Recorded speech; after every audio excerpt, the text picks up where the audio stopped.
Update on the Colorado fracking and pipelining. This update came in from Tim Stack, Patreon supporter. Tim, thank you so much. He's been supporting the show since, I think, early on, day one, and has been keeping us up to speed on what is going on in Colorado, where he lives. So, and I'm gonna just there's a timeline here. There's three articles that he sent. One came out October 27th, one came out October 30th, and one came out November 3rd. And it highlights one, what the oil industry is trying to do and how they're doing it on a local level. Two, how residents reacting, what they can do can really people getting pissed off and paying attention. And then also how the politicians are getting paid off. Weird. What? Politicians took money from oil companies? I don't think this is the first this has ever happened, Tim. I don't even know if I believe you.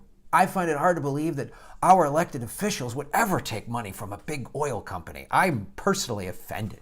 I'm offended at that. I can't even listen to that sort of thing. Elected officials are the most noble people that...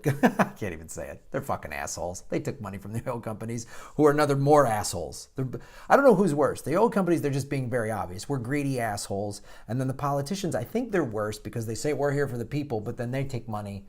Like, I at least have respect for someone who's just saying, I'm a greedy asshole, versus, oh, I'm a noble person, and then I'm a greedy dick on the side, but I won't admit it.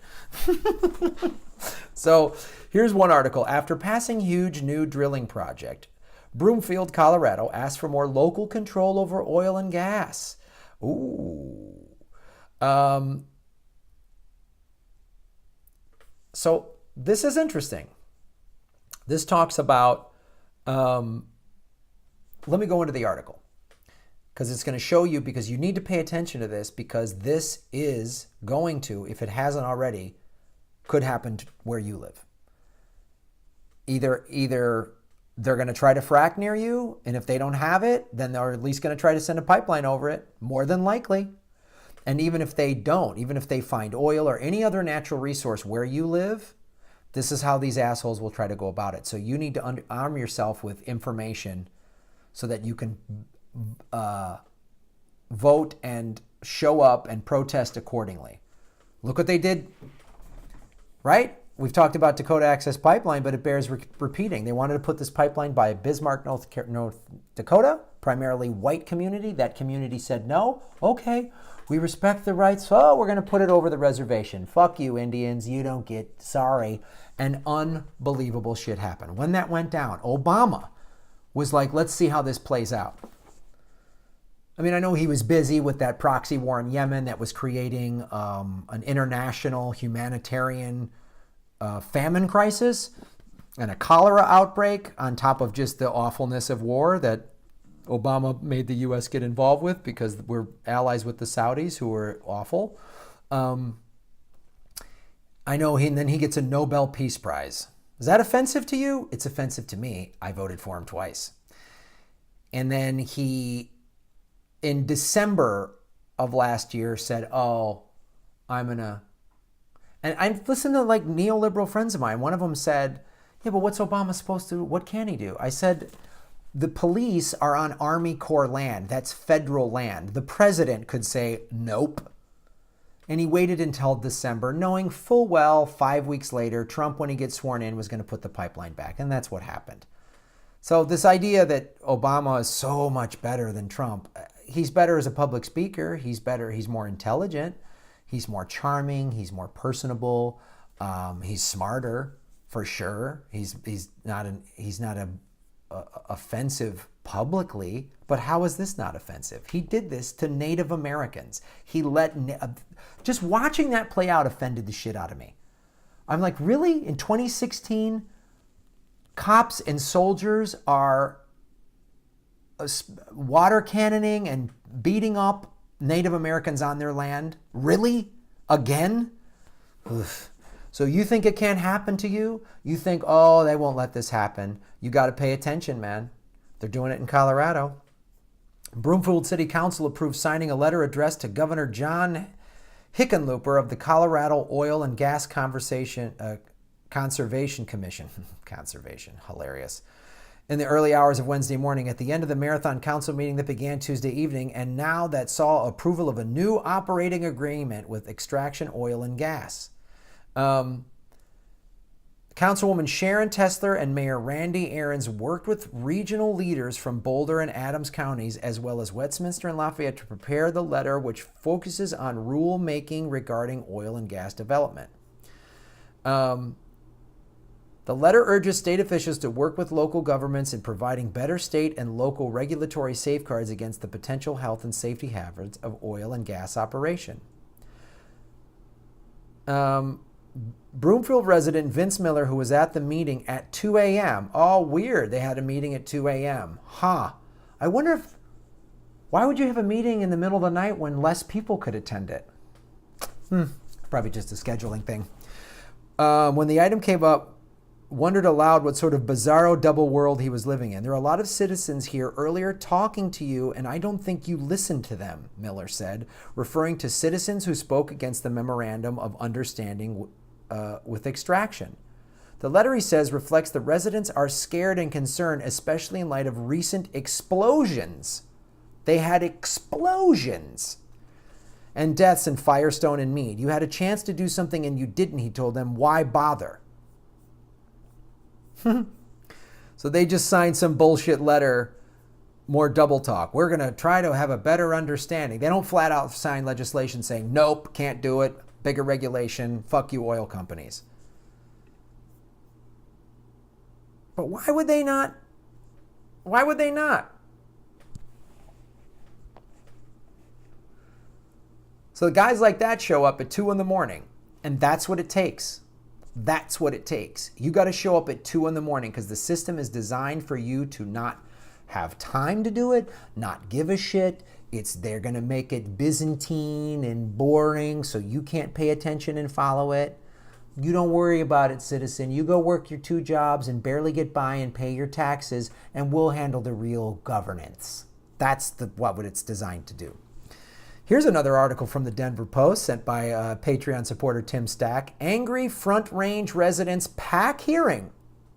You need to do that. Berate state regulators for allowing drilling near homes. Lucky for them, they're mostly white, not Native American. If they were Native, no one would give a shit. You're white, they kind of give a shit. But they're still going to fuck you over money. Never forget, this is all about money. They want to keep us divided by race, by gender, by political affiliation, by class. The only class structure should be the 99% versus the 1%. They want us divided and fighting with each other. Red state, blue state, Republican, Democrat, male, female, black, white, Latino, blah, blah. They want us all fighting like that because we're all getting fucked equally. And if we all got together and pack a hearing, development proposals in Broomfield and Boulder County and the recent approval of 24 wells near a school. You still want to support Trump? All climate change deniers in his cabinet.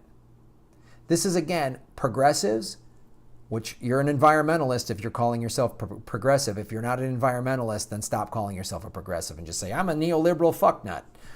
That's a new party you should form, the Neoliberal Fucknut Party, and Debbie Wasserman Schultz and Hillary and Donna Brazile are all going to get there, and it's going to be great. Donna Brazile won't be let in because now we find out she's a Russian operative. Oh, wait, she's just calling out she's a rat jumping from a sinking ship, and she's a Russian operative. Anyway, I'm digressing. 24 wells near a school in Weld County drew denunciations from long list of people, some wearing surgical masks and emblazoned with anti-fracking messages during a boisterous Colorado Oil and Gas Conservation Commission meeting. A canon theme heard in the hearing room was the potential health hazards wells pose for homeowners and to children attending nearby schools. Remember, they've had 2 explosions based on the last article. Several elected officials from Broomfield and Boulder and Adams counties told the commissioners of their concerns about drilling so close to homes. Now remember, residents of the state of Colorado, vote these motherfuckers out. Do not forget. have very long memories. Write down this person, put it in your calendar. The next time they're up for election, I am voting against this person if any of these politicians screwed you over.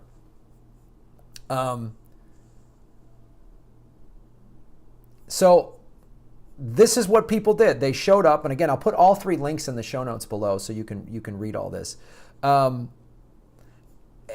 this is impressive because they went and started making a lot of noise. You got to make a lot of noise. You can't take no for an answer.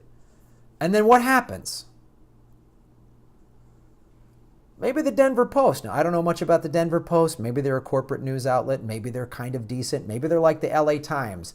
Kind of okay sometimes, but they have a lot of corporate bullshit in there. Maybe that's what the Denver Post is. But then you start making a lot of noise and you get a story like this on November 3rd. Oil and gas linked money to the tune of $300,000 plus pours into city council races north of Denver. Oh, isn't that weird?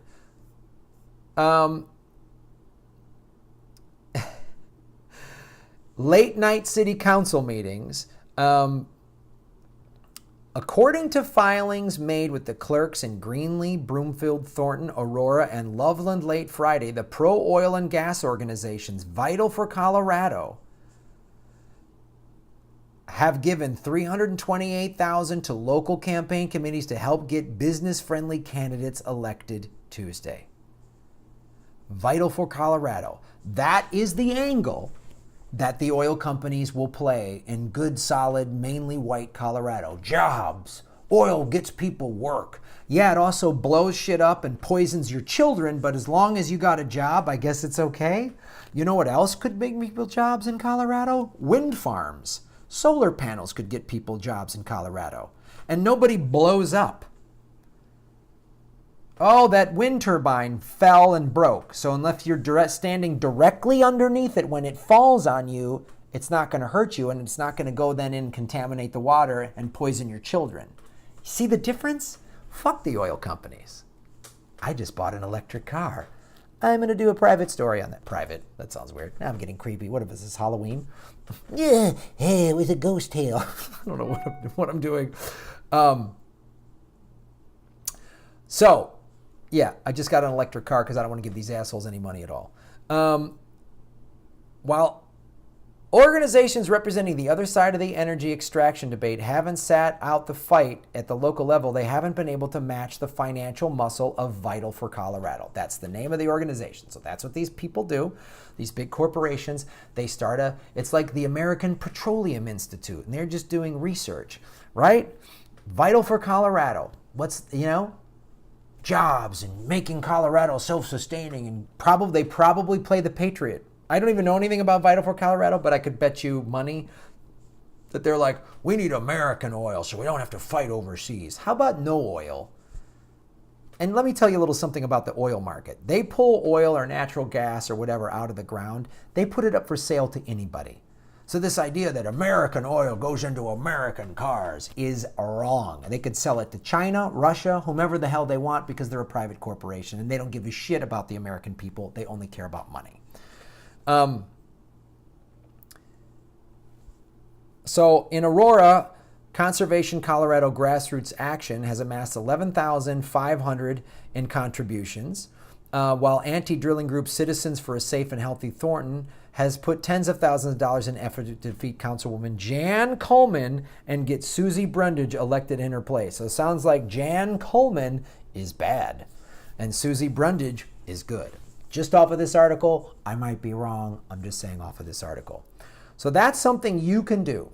What can you do? We ask about this a lot. If you live in Colorado, start paying attention to this right now. If you have friends or family that live in Colorado, share this video, share these links to them, get them involved, because you're battling $300,000 versus $11,000. You see how that works?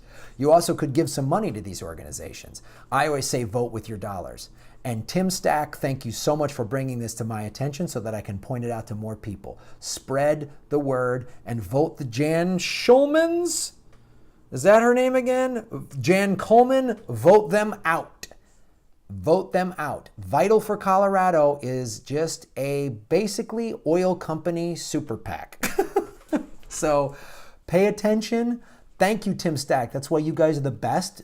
You're all political vigilantes. You're all keeping us vigilant for shit like this that we didn't know about. I didn't know about. Tim Stack, you've been supporting the show and you've been keeping us up to date. Pay attention to these stories because if you don't live in Colorado, this could happen to you. Thanks for watching, and together we will make Gotham great again. Point into